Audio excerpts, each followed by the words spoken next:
자기 전 10분만 투자해서 피부를 살리는 비결이 있다고 하셨는데 우리가 평소에 이제 낮에 생활하는 것만 중요하다고 생각하지만 사실은 잘 때가 굉장히 중요합니다. 특히 피부 입장에서는 자는 시간이 이 피부가 회복하는 타임이거든요.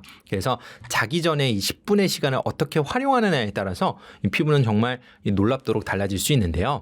제가 뭐 여러 가지 강조할 수 있겠지만 그 중에서도 좀 보습에 대해서 좀 강조해 보고 싶습니다. 왜냐하면 이 보습이라는 것은 단순히 피부를 촉촉하게 만드는 것 수준이 아니라 정말로 피부 장벽을 보호하고 이 피부에 생기는 염증도 예방해 줄 수 있고 또 피부 재생을 촉진하는 효과가 있기 때문이죠.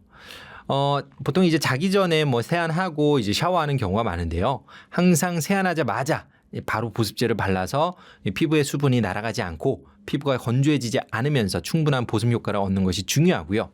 또 보습제를 바를 때는 특히 자기 전에는 보습제 양을 충분히 바르는 것이 중요합니다. 피부가 자는 동안 건조해지지 않도록 충분한 양의 보습제를 바르되 예를 들어서 얼굴 전체를 기준으로 본다면 한 손가락 한 마디에서 한 마디 반 정도 충분한 양을 발라주고요. 발라줄 때도 그냥 바르는 것이 아니라 최대한 피부에 자극이 되지 않도록 가볍고 부드럽게 이 톡톡 두드리듯이 흡수시키는 것이 중요합니다.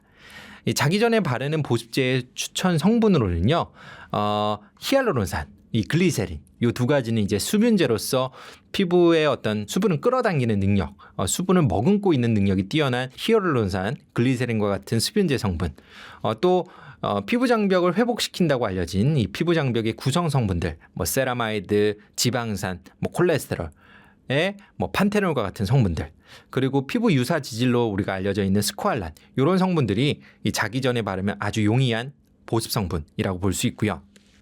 또 피부 타입별로 본다면 뭐 건성이라든지 민감성 피부는 항상 피부가 예민하고 항상 피부가 수분이 부족한 상태 아니겠습니까? 그래서 자기 전에는 이 히알루론산 같은 수분제를 함유한 앰플이나 에센스를 사용을 하고 수분이 날아가지 않도록 그 위에 이제 피부 장벽 크림을 듬뿍 발라서 이중 보습 구조를 형성하는 것이 굉장히 중요하고요. 이 반면에 지성이나 여드름 피부는 또 자기 전에 수분 크림을 열심히 바른다. 자기 전에 또 보습제 열심히 바른다고 너무 많이 발라버리면 아침에 일어나는데 막 트러블이 막 올라와 있는 경우가 있어요. 그래서 이런 경우에는 non comedogenic 그리고 오일 프리 이렇게 모공을 막지 않는 성분들로 구성된 제품들을 선택하거나 아니면 조금 이렇게 산뜻하고 부드러운 약간 젤 타입이나 로션 타입 보습제로 마무리해서 트러블이 안 올라오게 유지시켜 주는 것이 중요합니다. 이렇게만 기본적인 관리만 실천을 해도 사실 자는 동안 피부가 충분히 잘 회복되고 피부의 건강 상태를 잘 유지할 수가 있는데요. 만약 나는 여기에 욕심이 더 난다. 나는 좀 더 스페셜한 관리를 원한다 라고 한다면 몇 가지 성분들을 더 추가해 볼 수가 있습니다. 그중에 첫 번째는 레티노이드가 있죠. 레티노이드는 비타민 A 유도체로 기본적으로 노화를 예방하고 개선한다고 알려진 성분인데요. 여드름도 사실 좋아지게 만들고 색소도 도움이 되고 모공도 줄이고 피부 결까지 매끄럽게 만드는 정말 올인원 성분 같은 성분이 바로 레티노이드입니다. 레티노이드에도 종류가 여러 가지가 존재합니다. 레티놀, 레티날, 트레티노인 등 뭐 여러 가지 성분들이 존재하는데 이 순서대로 효능은 점차 강해지지만 또 그만큼 자극감도 심해지게 돼 있거든요. 그래서 처음부터 무리해서 강한 자극을 가진 성분을 사용하기보다는 보다 순한 성분부터 저용량, 저빈도를 시작해서 피부가 서서히 적응해 나가는 과정을 거친 뒤에 피부의 효능을 조금 더 얻기 위해서 점차적으로 고용량, 고빈도로 증량하는 걸 추천하고 싶습니다. 그리고 또 하나 성분 중에서 이제 나이아신 아마이드라고 있는데요. 피부가 조금 더 민감한 편이고 레티노이드를 사용하고 싶은데 레티노이드를 사용하기 조금 꺼려진다거나 조금 부작용을 겪은 분들에게 추천하고 싶은 성분입니다. 이 나이아신 아마이드도 피지도 조절하고 항염작용도 있고 색소도 좀 조절하고요. 그래서 기본적으로 홍조나 민감성 피부에도 사용할 수 있는 성분이고요. 2에서 5% 정도의 농도를 기본적으로 권장을 하고 평소에 레티노이드가 잘 맞으시는 분들은 레티노이드와도 병행 가능하여 시너지 효과를 얻을 수 있습니다. 집에서 기미 잡티를 없앨 수 있는 방법이 있다고 하셨는데 이제 그게 무엇인가요? 기미 때문에 고민이신 분들 많잖아요. 기미 때문에 피부과도 많이 찾아가시고 그런데 기미는 사실 홈케어가 제일 중요합니다. 심지어 피부과에서 치료를 받더라도 홈케어가 제대로 이루어지지 않으면 피부과 시술의 효과가 엄청 떨어지고요. 재발 빈도가 훨씬 더 올라갑니다.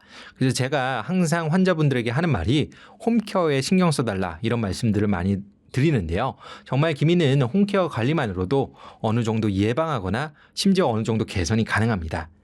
첫 번째로 기본적으로 우리가 실천해야 될 것은 피부 장벽을 보호하는 것이죠. 피부가 건조하고 예민할수록 멜라닌 세포가 활성화되고요. 특히 기미 환자는 실제로 연구상에서도 피부 장벽의 기능이 많이 떨어져 있다고 합니다. 그래서 피부 장벽을 항상 보호해 줄 수 있는 세라마이드, 콜레스테롤, 또 지방산 이런 세콜지 성분들이 들어있는 보습제를 평상시에 꾸준히 사용하는 것이 기본입니다. 그리고 비타민 성분들을 활용해 볼 수가 있어요. 비타민 중에서도 비타민 A인 레티놀은 각질 세포에 들어있는 멜라닌이 쉽게 탈락되어 깨끗해지도록 도와주고요. 또 비타민 B3인 나이아신아마이드는 이 멜라닌 색소가 이 각질 세포로 이동하는 것을 차단해서 더 색깔이 진해지지 않도록 예방해주는 역할을 합니다. 또 비타민 C인 아스코빅 애시드는 멜라닌 색소를 만드는 이 티로시나제를 직접적으로 억제해서 이 멜라닌 생성을 차단해주죠. 따라서 이러한 성분들을 우리가 평소에 기미 관리 용도로 사용해 볼 수가 있겠고요. 조금 더 구체적으로 말씀을 드린다면 오전에는 나이아신아마이드, 비타민 C, 또 오후에는 레티놀 이런 식으로 구분해서 사용하면 아주 용이하게 효과를 보실 수 있습니다. 다만 이러한 성분들은 기본적으로 피부 자극이 어느 정도 있을 수 있는 성분이라 피부 자극을 느끼지 않는 범위 내에서 올바르게 사용하는 것을 추천합니다. 나는 기미가 너무 심해. 뭔가 기미를 예방하는 것만 가지고는 부족하고 뭔가 집에서 기미를 직접적으로 지우고 싶어. 그런 분들은 기미 연고를 사용해 볼 수도 있습니다. 기미 연고 성분 중에서 하이드로퀴논이라는 성분이 있어요. 이 현존하는 성분 중에서 가장 확실한 기미 치료 성분으로 이해하실 수 있는데요. 멜라닌 색소를 만드는 티로시나제를 직접적으로 억제하기 때문에 가장 강력한 효능을 발휘합니다. 이 성분이 포함된 제품으로는 도미나 크림, 멜라토닌 크림, 멜라논 크림 등이 있고요. 또 하나 성분으로는 시스테아민이라는 게 있는데 이는 글루타치온 유도체로 이 멜라닌 생성을 조절하는 역할을 합니다. 이 성분이 들어있는 크림으로는 이 시스페라 크림이 대표적이죠. 또 하나 트라넥삼사는 원래 지혈제 성분이지만 염증과 혈관 신생인자 억제를 통해서 이 기미를 개선해 준다고 알려져 있는데요. 대표적으로는 TARX 크림, 트라ን시노 크림 등이 있죠. 그래서 보다 확실한 기미 개선 효과를 원한다면 집에서 이러한 연고를 사용해 보시는 것도 가능합니다. 이제 노후 말 못할 고민 중 하나가 흔히 노인 냄새라고 불리는 특유의 향인데요. 이걸 간단히 해결하는 법이 있다고요. 우리 몸에서 나는 냄새가 굉장히 퀴퀴하고 좀 불쾌하지 않습니까? 우리 땀이 많이 나는 곳에서 이런 퀴퀴한 냄새가 난다는 사실은 누구나 잘 알고 계시죠? 근데 원래 땀은 무색 무취예요. 자, 그런데 이 우리 몸에서 분비된 땀이 이 피부에 있는 세균에 의해서 분해되면서 이 냄새를 갖게 되는 것입니다.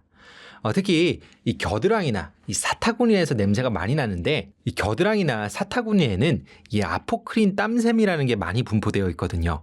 이 아포크린 땀샘이 분비한 땀은 유독 이 단백질과 지방 성분이 풍부한데 이를 피부에 살고 있는 상재균이 분해하면서 이 톡 쏘는 듯한 암내가 생기게 됩니다. 그런데 이 노인들, 이 나이 드신 분들에게서 나는 쉰내는 사실은 조금 다른 기전을 갖고 있습니다. 기본적으로 나이가 되면은 이 노화로 인해서 항산화 능력이 많이 떨어지게 되는데요. 이 피지선에서 분비하는 불포화 지방산이 이 항산화 능력이 떨어지면서 이 산화가 쉽게 되는데 이 산화되면서 이 투노네날이라는 휘발성 화합물이 생기게 됩니다. 이 투노네날이 이 신내를 유발한다고 알려진 이 주요 물질입니다. 나이가 되면 피지의 조성 자체도 이 불포화 지방산의 비율이 증가하고 또 산화를 유발하는 세균총이 증가하는 방향으로 진행이 되기 때문에 더더욱 이 투노네랄의 생성이 증가할 수밖에 없고 그로 인해서 이 노인에게서 나는 퀴퀴한 신내 같은 게 발생하게 되는 것이죠. 그래서 이런 냄새 때문에 고민이신 분들은 이 냄새를 줄이기 위한 여러 가지 생활 습관들을 실천해 주시는 게 중요합니다. 자, 먼저 이 산화 반응으로 발생하는 것들이기 때문에 산화 스트레스를 줄여주는 게 좋겠죠. 기본적으로 흡연이나 음주 같은 것들은 산화를 늘리기 때문에 흡연, 음주 줄여주시도록 하고요. 자외선 노출을 줄여주는 것도 중요하고 이 산화 스트레스를 줄이는 항산화제를 복용하는 것도 좋습니다. 그리고 평상시에 샤워를 하는 것도 굉장히 중요해요. 결국 피지나 땀에서 생성되는 여러 가지 부산물들이 이런 냄새를 유발하는 것이기 때문에 피지나 땀이 피부에 남아있지 않도록 이 물리적으로 샤워를 통해서 꾸준히 제거해 주셔야 되고요. 특히 샤워를 할 때는 약산성 클렌저나 약산성 바디워시를 사용하는 것이 좋습니다. 이 피부의 pH는 약 5.5 정도의 약산성 상태를 유지할 때 가장 튼튼하고 건강하고 세균의 번식을 예방할 수가 있는데요. 따라서 약산성 클렌저나 바디워시로 피부의 pH를 건강하게 유지하는 것이 이 냄새를 예방하는 중요한 방법이겠죠. 다만 세균 번식이 너무 많고 냄새가 너무 심하게 나시는 분들은 간헐적으로 항균 클렌저나 바디워시를 사용해서 세균을 없애주는 것도 좋습니다. 이 대표적인 성분으로는 벤조일 페옥사이드나 클로르 헥시딘 등이 있죠. 그럼에도 불구하고 이제 냄새가 난다. 그럼 평상시에 이제 냄새를 가리기 위한 데오드란트나 항균 제품을 사용하는 것도 보조적으로 도움이 될 수 있겠습니다. 오늘도 이제 새로운 여러 가지 피부 관리와 관련된 이야기를 나눠보았는데요. 올 때마다 항상 신선하고 항상 즐거운 이야기를 나눌 수 있어서 너무 좋았습니다. 늘 하는 얘기지만 우리가 건강하고 젊은 피부는 피부과 시술이나 어떤 특별한 비법에서 오는 것은 아닙니다. 우리가 평상시에 하는 습관과 관리들이 꾸준하고 올바른 방향으로 일어날 때 이렇게 건강하고 젊은 피부를 얻게 될 수 있는 것이죠. 그래서 주변에서 유행하는 시술, 제품 이런 거에 휩쓸리기보다는 정말로 내 피부 상태를 온전히 평가하고 거기에 맞는 솔루션을 찾는 게 훨씬 더 중요하다고 저는 생각을 하고요. 그럼에도 불구하고 만약 집에서 혼자서 해결하기 힘든 그런 피부 문제가 있다면 혼자 고민하기보다는 가까운 피부과 전문의를 찾아 상담을 한번 받아보시는 것도 좋겠습니다. 앞으로도 저는 제 유튜브 채널 피부왕 정윤을 통해서 이 의학적으로 검증된 정말 믿을 수 있는 피부 관련 정보들을 꾸준히 전달드릴 예정입니다. 많은 관심 부탁드리고요. 지금까지 피부과 전문의 문정윤이었습니다. 감사합니다.